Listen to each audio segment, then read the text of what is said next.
Hi everyone, welcome to Brick and Block. Very excited to introduce my next guest on the podcast, Martin Smith. Hey Martin. Hello. Thank you very much for making the time today. We shared the stage very recently at one of your events. It's a CPD And it session. wasn't tap dancing, was it? No, it wasn't tap dancing. No. But we could have potentially, I thought. Because it was a lovely venue, wasn't it? Oh yeah, it was a really, really nice venue, big space. And it was a hybrid, so it was online and had a lot of clients watching and then sending emails afterwards saying, well done, or did you cover this, or could we have done this? So yeah, no, it was a quite good thing to do. But to get hybrid right, you have to spend a lot on having proper AV and systems.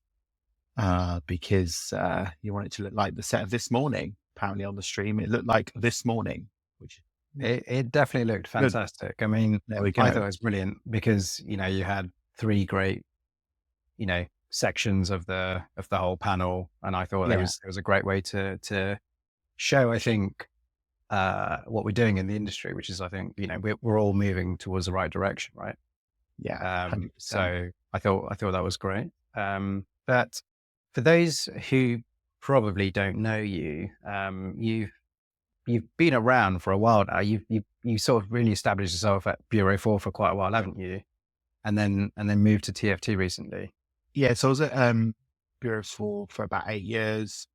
Before that, I was like a pure building surveyor, but doing loads of project management, EACA role in London for about 4.5 years, and then I've been at TFT for nearly a year and a bit. At the moment. And then in my last role, I used to head up the commercial offices sector. But I've done most sectors apart from hotels. So I know a bit about everything. That's brilliant. Know or nothing, I think they call it. I've touched on hotels very briefly before I moved to Barcazettas. And I find it quite an eclectic industry. There's a lot of opinions in that particular one. And you get loads of really flamboyant It is personalities, which I live for. This is where I do. This is what I do. I love what I do. It's the personalities, not only in that sector, but in all sectors, clients, and how everyone works together. I find the psychology of it really interesting. It is. It's like you do get some brilliant characters on each project. And it could come from anyone. I mean, I'm working with an extremely flamboyant, and you won't believe it, a mechanical engineer who comes up with the most outrageous shirts. Every time it's different and it's amazing. And I applaud him so much. Exactly. Make an effort. Love it. No, it's great. But apart from Bureau 4 and TFT, I mean, you've also been involved in quite a few organizations, BCO and Building Equality as well for a couple of years, haven't you? Yeah, so I was co-chair of Building Quality from the end of 2019 for about nearly 3 years, which is an LGBT plus construction led network around the UK. I was in the London region, so it was really focusing on getting people through that really bad psychological time that we all went through, that we're still reeling from the effects of in what we're designing and managing. And then I've been a mentor for BCO Next Gen, Freehold LGBT, who I was mentored by when I was first into London, like nearly 15 odd years ago when it first formed. And then I also run a community group in East London. And I'm a trustee of a charity where we're trying to build the first AIDS memorial in London. And we finally got some money from the GLA to start the design and selection process on what was announced on World AIDS Day 2023. So that's in process now in Camden. So yeah, many pies, many holes. Many pies. No, but I mean, it's amazing. I mean, it's to be involved in quite a few organizations is pretty amazing. We were just talking off air earlier on that it's nice to see people starting to meet in person I know this is virtual, but generally speaking, people are starting to No, come it's an together. allure. We're actually in the same room. But I mean, it's the dynamics have changed, haven't they? You know, people are. It's still a bit hybrid. Some people are coming in, some people aren't, and you know, I Yeah, think it's that transition still, isn't it? 100%. And, not everything fits somebody than somebody else. It's quite individualistic, if that's even a word. However, when we're dealing with project teams, we do all need to see kind of meet each other and be in person, specifically when we're dealing with uh, existing buildings, or as they say now, fabric first.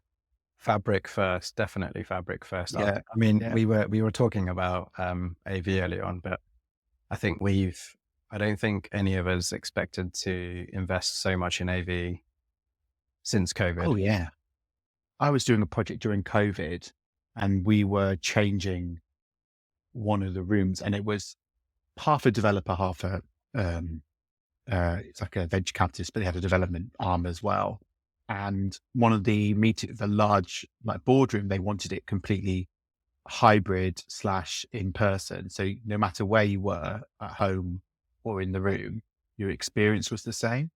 So Yeah. then we ended up having iPads or s- iPads basically that you could prop up, have a slot in the desk, and the speakers were in the ceiling, like hidden.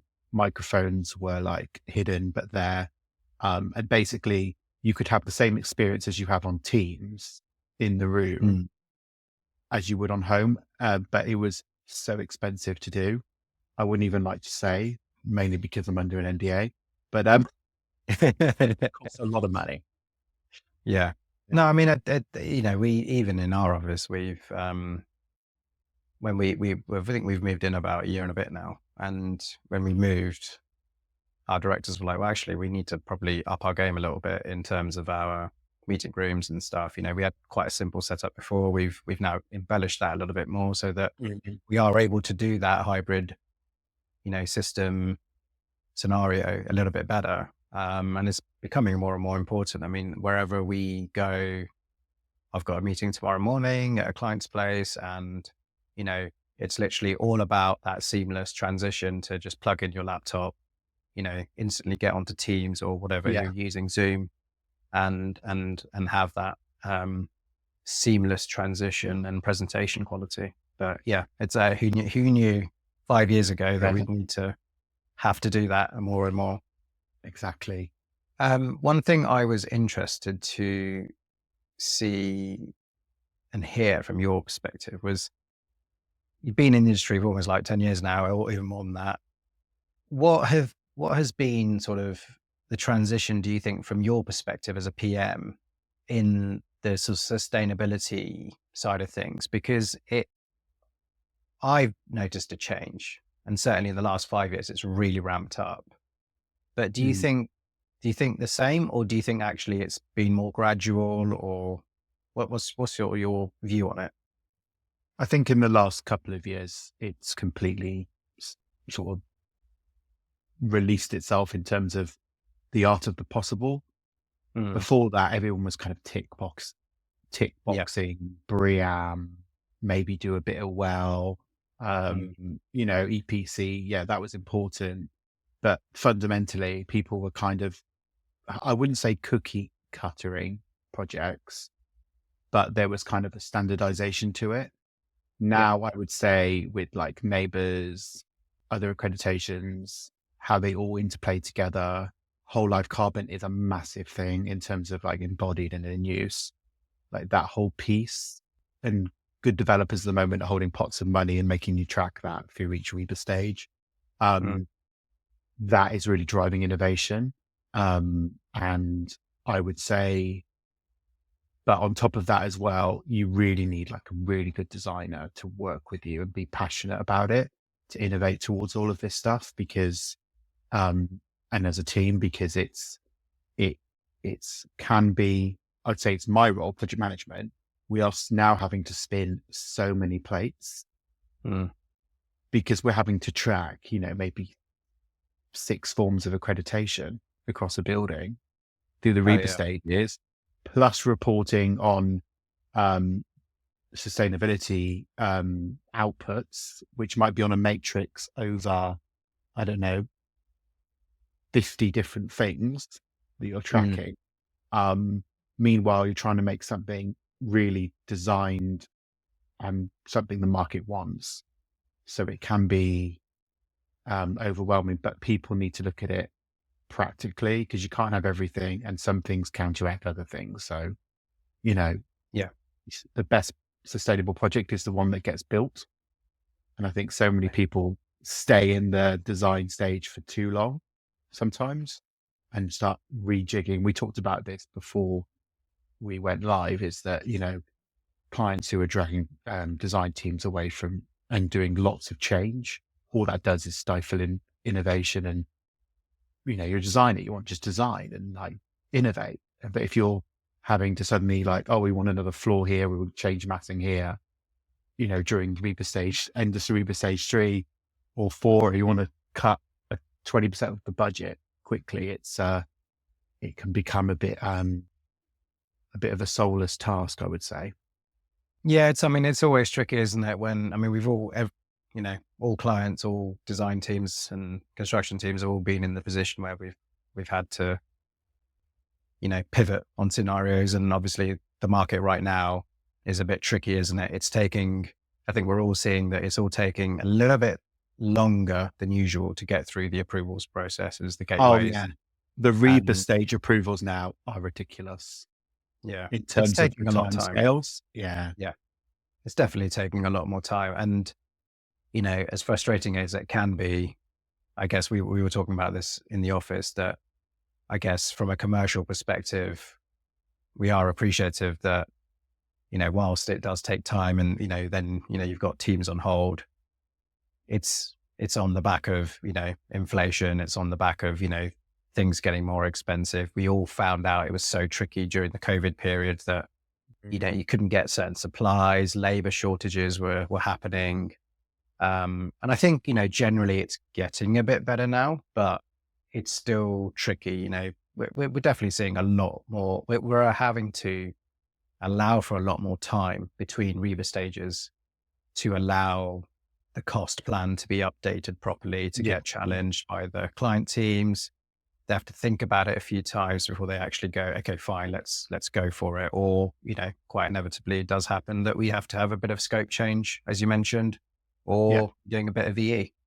Yeah. Um, and that, I mean, that's a sort of a segue in terms of, I think a couple of years ago, there would have been a scenario where we would have wanted to do sustainability led innovation, say into a project, and they would have been the first to get cut. That's not happening as much nowadays, where I think the importance of what sustainability is having for a project is becoming, it's more of an integral part now. I think we are finding that clients and Yeah. developers are willing to give it a little bit more importance than, say 10 years ago, whatever it might be. Yeah. And they typically have pots of separate money to deal with that and top projects up to to achieve that. But with this high inflation, it does mean that design teams should be doing more with less. Um, who was it that told me? Some architect was like, oh yeah, this was before the pandemic. It's like, you have to do Instagram moments, it's either Instagrammable or it's cheap. And it's like, oh, okay. So, look at your project and see where your money's being spent. Yeah. Um, Yeah. but I the mean, one it's, word, the one word I was about to say is yeah, that is really faux pas now is recycling. Oh, don't use that word. That is like, it's almost like dead naming someone. It's like, it's an reuse. offensive word in the industry now, whereas before it was kind of, we're going to recycle, and everyone was like, well done. You've done such an amazing thing like 8 Mm, years ago. Now it's like reuse. yeah. Where can we get the steel from? Who has raised access floor tiles? You Yeah. know, um, it's almost like a Californian gold rush on reuse steel at the moment. So, It no, is. I mean, I think terminologies have changed. The approach has changed. I mentioned it at the event that we were we were at together that, once upon a time, it would have been quite tricky to use the word reuse with agents, but agents are coming around a little bit more now, and that's great for all of us. But one thing that I was interested in getting your opinion on was usually it's either the PM or the architect who's part of the initial team per se when the client's thinking about, hey, let's redevelop a building. Mm. In those early days, from a brief perspective, how what's your sort of approach to thinking about sustainability? Because, are you finding that, developers will go, and I think it's probably a mix, isn't it, really? There'll be certain developers who will want to just chase the certifications, and there'll be some who will actually be interested in the holistic side of things. Um, do you find that you, as a project manager now, have to take them on a journey to educate? Or do you think some are actually, you know what, we've got a sustainability lead in the team. They're part of the briefing process. How are you sort of finding the sort of the balance between that? The institutional developers who hold stock Mm. have this stuff in house, and they do a lot of peer reviews in house, and you're Yeah. well supported. The big developers have certain in-house skills, but they know what's going on and they benchmark what other companies are doing. You might review a development brief and it will say things like Derwent's X rating or publication, we're doing that plus, or they're benchmarking each other, so that's kind of like self-regulating it. Mm. But what I do worry for, and what is hard, is if you've got like a one-time project and then you've got a new client that may be new to the sector, and they don't have that in-house knowledge, you're having to educate them or skill them up whilst delivering the project. That's quite a rarity, but that is still out there. Most development is short term. Most developers go in and out quickly and want to sell it as soon as it's fully let or pre that. Um, they're the ones that are probably least active at the moment because highly leveraged inflation, interest rates, and the like, and appraisals not working. They look at things more short termism. So I had one recently go to me, well, we're not going to do neighbours because we feel that it impacts the tenants, and the tenants don't know what's going to, what's down the track for that. Mm. And we think it's going to be a restrictor. So we'd rather not do it. We'd rather not be first to market. But then if you look at consultancies and specifically service engineers, you look at the projects they're working on, 80% of them are going for neighbours that are going to be delivered in the next 1 to 4 years. So we're Yeah. suddenly going to be like bombarded with these products, and some of the product out there that isn't going for this is going to stand out potentially for those occupiers that are seeking high ESG, products and reporting upwards. Yeah, definitely. I 100% agree. There've been quite a few articles I've been seeing recently where quite a few of the big agencies are saying right now that actually tenants are genuinely going to go for the ESG-led developments. Everyone, including TFT, including Bar Gazettas, we've all made our own company policies, right? Everyone's Yeah. going for, this is our sustainability targets. We're all moving towards net zero. We're making an effort in our company to track our carbon. Can we Yeah. pick a utility company that's, providing green energy, all those sorts of things. Yeah. Um, and, if we're doing that, then of course, any other tenants will also look at those things. 100%. I mean, all these businesses are trying to adopt or are adopting science-based targets, which you have to report this stuff. The Yeah, stock exchange are having to do this. So all these businesses are having to report this to their shareholders. And ultimately, you're that's right. going to become even more pressing. I mean, I Mm, think the biggest switch is when HSBC moved out of Canary Wharf and decided to go into a old BT building with an existing concrete frame um, as a reuse project in St. Paul's. That has really opened people's eyes up to the fact that if a large mhm. company like that Yeah, is making the decision to use a reuse building, um, as well as even large oil extractors going into refurbished buildings, which I know of. Um, mm, that is, a mark a market in itself in the sense of, it's no longer refurbished. It's just like a good product that is highly sustainable. And also people are bored of like, new builds, um, uh, product, towers and the like. They want to see some history. They want to see, yeah, the concrete, the steel. They want to see the little, tweaks on that building that make it unique. That, definitely. yeah, that's what London's about. We're a pick and mix of product and occupiers that are all diverse in what they're doing. And yeah, it's good in that sense. I think it's a good I 100% agree eye of it. because I mean, we've obviously done Holbein Gardens together with you guys, and Yeah, you know why it's so successful is because there's a character, there's a history to it, yeah, and we've turned an existing building into a very highly performing, sustainable building.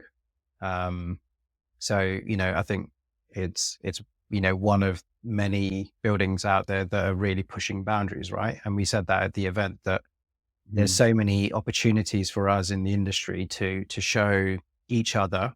And it is a learning process, isn't it? It's a bit of a show and yeah, tell, where we could all sort of say, okay, we've done this on this project, it's special for this.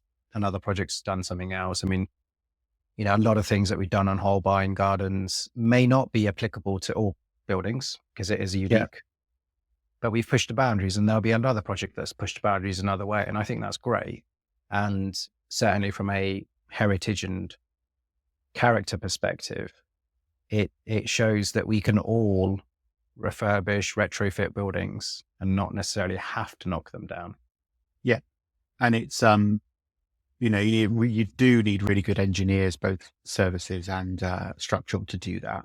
Absolutely. I But people love a glow up. They love to be able to see something, Mm, tatty old and walk past and, oh, isn't that, something that not desirable, to something that looks good, is really nice, is a really good product. And you're even seeing, large developers in London who typically wouldn't go into that space now are entering it, which is really interesting, and it just shows in the last 24 months how things have changed. Do you think that also um, from a contractor side, um, we both will deal with lots of contractors, through our latter I've worked stages for of the project. contractors. I worked for a contractor. Well, I worked for three contractors during the financial crash because there was the only jobs I could get. Not disrespectful, but I didn't want to be an estimator and quantity surveyor. But that was, and I wasn't trained in it either. But that was what I did, so I Yeah, didn't have to claim the dole.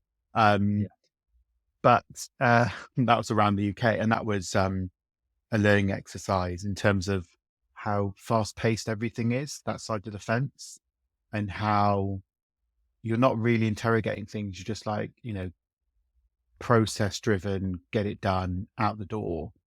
Um, which is why you need to have a really robust design when you go out to tender and when you're in contract, because they're not going to do the thinking for you because they're not paid to, and the margins are really low, Mm. and profitability. So, do all that legwork before, please. That's my industry sort of push. Or we could start, paying more money to build things so contractors can invest in their own R&D. Yeah, no, it's true though. I mean, and we did a lot of work with TFT with Holbein Gardens, where, with Matt, who's head of ESG for you guys, and Yeah. we had to do a lot of what you said. We had to make sure that the research, the development was there. We ensured all the materiality selection was correct. All the Yeah. embodied carbon calculations with the structural engineers, with the M&E guys. Was the operational energy, all of those things. We did a lot of work before we passed it on to the contractor. I Yeah. think for me, what's been interesting is that there's been a nice change with contractors, and it's not there yet, in my opinion. I think a lot of contractors are still gearing themselves up for it. They're still making sure that they get a sustainability lead into their companies, or they're Yeah. partnering with a consultancy to help support that. But- Are And you are there's you nothing, are you yeah, finding that? there's nothing wrong with, I'd rather a contractor come to me and go, we're not specialists in this. We're looking to be like this. We are Yeah. going to try and get someone in house, but for now we're going to use this, global consultancy or consultancy that's done this 1,000 times and more. Because, Mm, they're going to be able to deliver and they're going to be well supported and they'll learn from that process because they yeah. can like learn from it. Um, Mm, but yeah, in terms of, contractors, I think I've been in situations where clients have turned around to a contractor and going, well, um, all our projects are going to be cut and carb refurbishments going forward. So if you don't want to take X risk on the project, then you're not going to really work with us going forward. And that's a bit of a wake up call to these contractors who are used to sort of new build or or having an easier product to deliver. mm, Because cut and carbs are harder to deliver, and yeah. it's harder to get a profit, and it's harder. It is harder. It is a lot more effort. It's effort. Consultancy side, design side, contractor side. It is all a lot of effort um, to sort of deliver something. But that's what makes it fun, and that's what makes that should get people out of bed in the morning rather than you know building a cookie cutter product. Uh, No, um, I agree. I mean, I one of my favorite bits of the project, apart from the design, is actually building it. And oh yeah, as pain in 100%. the as pain in the ass as it can be with existing buildings, and they can be, because I don't think I've done a building so far to date that has not thrown a surprise at me. There's always been a curveball, like there's a there's a column uncovered, or there's a slab that's appeared out of nowhere, or there's the walls thicker Mm. than you're expecting it to be, or whatever it might be.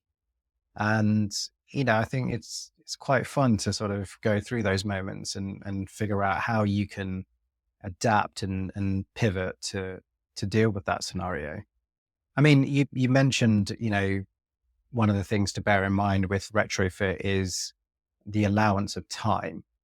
We've obviously talked about being ready with the right team and experience. So whether that's on the client side, whether it's design team, making sure that you do have a good group of people that are invested and experienced in retrofit. And the same Mm. goes for the contractors. I think that it is happening. It's certainly, people are becoming more engaged into it. Do you think there's other things to bear in mind with retrofit, bar the commercial side, bar the time perspective, that perhaps people won't necessarily think of? So one of the big things is uh, getting your energy model right, but also like Mm, it's kind of simple stuff. When I used to do spec writing as a building surveyor, and I remember this block of flats in Fitzrovia, we were doing refurbishing them. So it was resi, but they were affordable, old like one bed flats from the Victorian era. And it's like, how do you insulate that mansard? Where's mm, the interstitial condensation? You know, you'd had to assess this stuff before you designed it. And I find a lot of designers, they don't really understand the implication of an existing building in terms of the thermal side of it. I think yeah. that's a bit of a skills gap at the moment, how you detail around a window, what glazing you put in, G values, What does that do to the wall construction? Are you going between the joist in the, Mm. what product are you using? Is it going to be highly sustainable, which means thicker? And if you told your client you're going to lose NIA, or are you going to go for a more non-sustainable product which is thinner, and then what Mm. does that do? I think that's a bit of upskilling people could do. But I was listening to the podcast about AI you did, and Yeah, how it should be a lot simpler now, shouldn't it?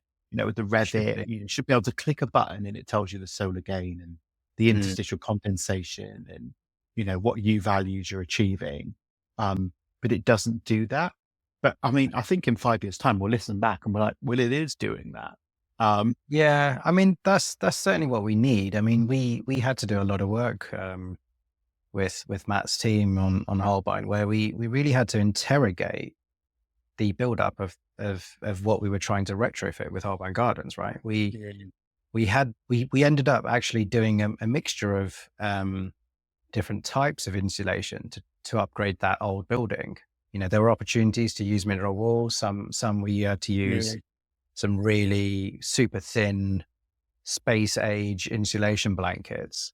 Yeah. Um, There we go. but you're right. I mean, when what's been interesting for us was that when you throw in the whole fire side of things with CLT and over 18 Mm. meters, unfortunately, and this is a real shame, I think, is that you end up throwing out of the window quite a few sustainable products. You can't use certain products as soon as you trigger a certain height.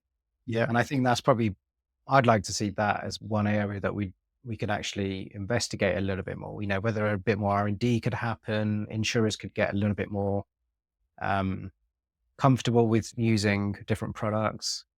I don't know. That's something that I feel that it'd be nice if the industry could move in that way. But I mean, with the insurers and the whole fire scenario, I'm not sure if that's going to happen immediately. Yeah. I mean, yeah, that whole element of it is a big restrictor in the market. Um, but I was talking about that mansard. I remember drawing up 9 details with the same product and different products just for one mansard, you know, and I remember, drawing that by hand, scanning in and sending it over to a contractor to build on site. Um, that is, fundamental to cut and carve, is that everything is different. I used to work on the Museum of London site in West Smithfield, which is still on site. Um, that is a BIM level 2 project. And therefore, but the problem with that is that every cubic meter on that project is different. So you can Yeah. imagine the detailing is on Revit is a bit of a nightmare. Um, but yeah, it's very complex, and you've got to know what you're working with. Um, how does a brick how should a brick actually be used? What was its Mm. intended purpose? Um, and all that good stuff. But it's it's certainly an interesting time. Are you seeing a lot of uh, clients come to you following the success of Holborn Gardens in terms of wanting to repeat it or better it, or are you seeing that as sort of like a big sort of, I don't know, like a flagpole in the industry? Because it is Yeah. used a lot at the moment, isn't it? In terms of uh, well, I see it a lot anyway. No, I mean, Holbein was a special project. It's we were talking about this internally the other day, where we said that if you look at the individual elements of what Holbein has done, I don't think it's revolutionary in its individual element. Mm, But I think what it's done that has made it quite special is that we've put together a lot of things yeah, in a building that you probably wouldn't have thought that you could integrate those elements. yeah, And that's what I think has made it quite special because, you know, using CLT in a building has been done for many years, mm, but it's the combination of all of these different things. And I think what we're trying to say to the industry is you must take a holistic approach with your design approach. And it's all of the things that we've mentioned today. It's making sure that the services engineer understands the fabric, understands the performance so that they can pick the right mechanical equipment. That you've got Yeah. an AHU on the building that maybe has integrated air source heat pumps, that we're getting rid of the gas, we're going all electric, Yeah. all of these things from a services perspective. You mentioned the fact that we need to have a good structural engineer. If the structural engineer is innovative, they're experienced, they can say that, okay, you know what, we're going to use, um, rather than the standard concrete, we're going to use something with a bit more GGBS content. We're going Mm. to go for something, or it could be SEM free, or it's, let's reduce our, instead of using a concrete brick, we'll go for something slightly different. I think you need a team that is engaged, that has got ideas. And I think we were very lucky with Holbein that we actually had a great team and Yeah. everyone called for it. And importantly, we had a good client who was actually engaged to say, I want you to do something different and special. And that allowed us, and I think that gave us the, not carte blanche, definitely not carte Mm. blanche, but it did give us a lot more freedom to do that. And I think if we can create more communication and openness within design teams and with clients and contractors, Yeah. then I think we will see more and more amazing buildings. And you've done one It, very recently as well, haven't you? Which was fantastic. That we talked about on at your event. yeah. We're trialing material passports on that one. So that should be a good learning exercise. And that's Neighbours 5-star we're going for on Yeah. that one. That's on site at the moment. We're learning a lot from that one. But again, it's not innovative, really. It's kind of common sense things we're doing. Um, but I would say, based on your previous point, is that the main thing is companies need to upskill their staff and make sure they've got these sustainable know-how. We roll out something called Absorb, which is like mandatory training you have to do online and pass the quiz. And there's like Mhm. 5 competencies and all the rest of it, which Matt has put together. It is very hard. It took me on one quiz, um, maybe 8 times to pass it. And considering I did Wow. my dissertation on zero carbon refurbishment, in 2008, 9, you know, even I couldn't understand some of the stuff on this quiz. So it was harsh. And then another thing we're talking about is, design teams, yes, working well together. But that's why, as a project manager, the team, the design team, the DTM need to be in a room together. So we can tell from the body language, we can, if somebody doesn't understand, or we might need to sort of get more support from that business Mm. to make sure it does perform, or we do get the knowledge we need, because, you know, it involves everyone. And, most communication is non-verbal, uh, and getting your sketch pad out and drawing up a detail, or, I find so much is lost in translation on email, and it, and that will create its own thread of 20 emails when you could have resolved that in 2 minutes in a meeting room. I 100% agree. I hate emails right Mm. now with a passion, I, but I think the industry has become email heavy and over reliant on. yeah. Um, I wish people No, would pick up the phone at least, please. I'm a bit old school like that. I do like picking up the phone to say hello to someone Yeah, and just sort of yeah. sorting it out. But it certainly feels like we could probably talk about this for quite a lot. So before I let you go, I do have a final question for you. If with all the things that you have seen in the industry, if money was no object, what was the one thing that you think you could implement to tackle climate change? I wouldn't say it's necessary for our industry, but I would say that carbon taxing and going straight to green hydrogen is the way forward. We've got all these wind turbines in London. What am I talking about? In the UK. I Yeah. haven't been drinking at lunchtime, I have to add. And, uh, you know, they're struggling to get this into the network, into London and all the rest of it, with the new infrastructure and, the grid not being efficient. Well, why don't they just pull that extra energy and create green hydrogen that we can use in vehicles and sort of start that now? I don't Mm, see why we're going to electric cars, which have, you know, tons of embodied carbon and are really bad. And if you've got a laptop and after 3 years the battery's gone, well, that's the same as a car. It does. What's happening to all this stuff? It's that's one thing I think we should be doing now. And also for the construction industry, I think we need to be. I think we need a new way to engage or more funding for UK PN because we're all going all electric. Ideally, we could sign up to an upgrade or a new transformer that's delivered in 3 months, or from order.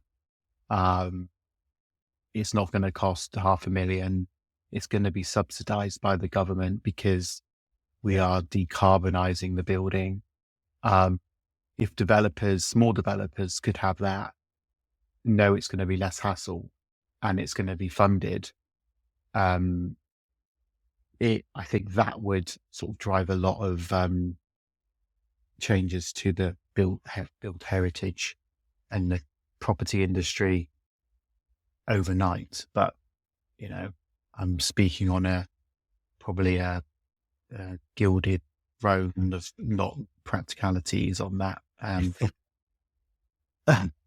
In no, the UK. it's true though. I mean, I think the key thing for me is very interesting to hear that, because I do agree about the infrastructure side. If you know, electric vehicles are great. Mm, The principle of it is fantastic, but if the infrastructure is not there, and I know it's growing, it's great. mm, You're not going to have much uptake, and it sort of is the same with the property industry. If the government wants us to go net zero, we've got all these yeah, fantastic targets. You've got to make it easier for everyone.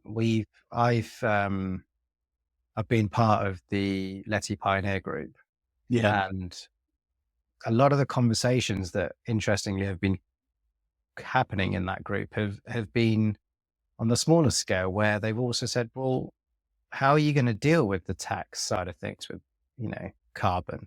How are you going to deal with that? Because if you want to do something truly sustainable, you need some incentive. And, if you're not going to provide that, then unfortunately it does come down to the commercials where people, developers, clients will have to think twice about using a certain innovation or implementing a certain technology mm, into a building. And I think that's often forgotten, that policy also has to be there to back up decisions and support the ambitions that we want to move forward as a industry, as a country, as a planet. yeah. So I 100% agree. And yeah, I mean, believe it or not, we had a project recently that we were talking about the hydrogen, and within talking about it for 20 minutes in person, we unfortunately decided to dismiss it because the services engineer was like, look, it could be great, but we just do not have the infrastructure right now to make it happen. And whose fault's that? Ever. This is a rhetorical question to the audience. Exactly. But yeah, I mean, that's the situation. But, I don't know, maybe like I said, 5 years from now, we said with AI, maybe hydrogen will come about. Yeah. Who knows? Hopefully. But thank you very much, Martin. Really, really appreciate your time. And for those listening, thank you very much for listening in, and I'll see you in the next one.